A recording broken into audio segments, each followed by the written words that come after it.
Professor Abba Brown, and the course is Confronting Oppression and Injustice. So I'm going to talk about the critical concept associated with anti-oppressive practice called value neutrality. Value neutrality in its most simple form is the use of unbiased and non-emotional language to communicate about a topic. Value neutrality is critically important in social work because often social workers have enormous control over what happens with clients, communities, legislation, with regard to how they present the information. So for example, in assessment, social work practitioners have the opportunity to really determine how a client is going to be treated in a particular agency. If we use value neutrality, we are sticking only to the evidence that we have seen from the client and not with our own opinion. Value neutrality is a good way to also manage bias that we often find in writing.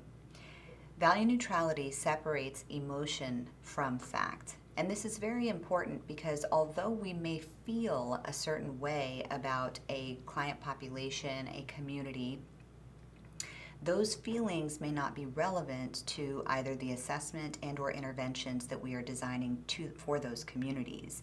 So it's very important that social workers are extremely tuned in to what they believe in order to maintain value neutrality in the presentation of their clients. Value neutrality aims to stigmatize people and entities less.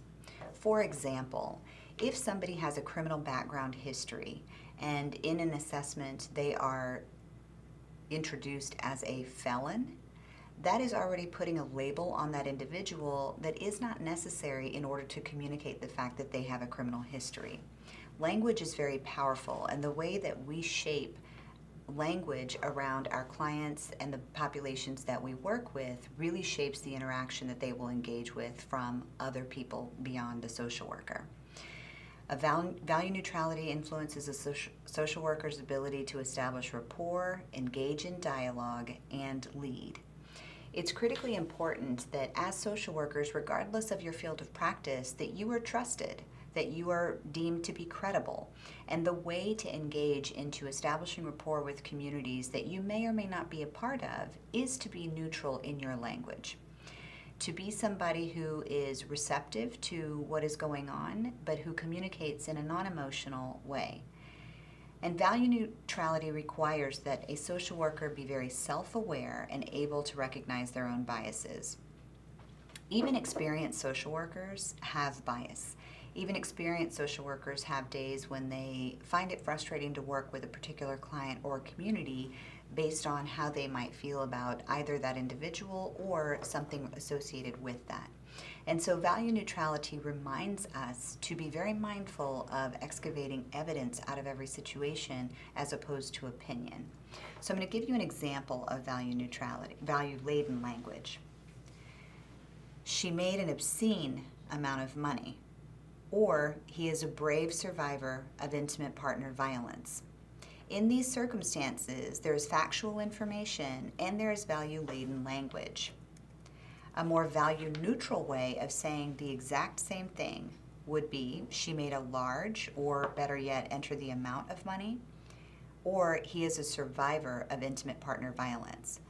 What is important for the anti-oppressive practitioner to know is that this person is a survivor of intimate partner violence. It's not important for that practitioner to know that that person is brave. Also, it may be relevant for the social work practitioner to know about a particular amount of money that was made or the income level of a client. However, the word obscene communicates a value that we've placed on the amount of money that that person has received, or the word brave communicates a value that we place on the fact that this person has survived intimate partner violence. Now, value neutrality is something that is highly personal, that is very individualized, and is something that you will have to work on throughout your career to be an anti-oppressive practitioner.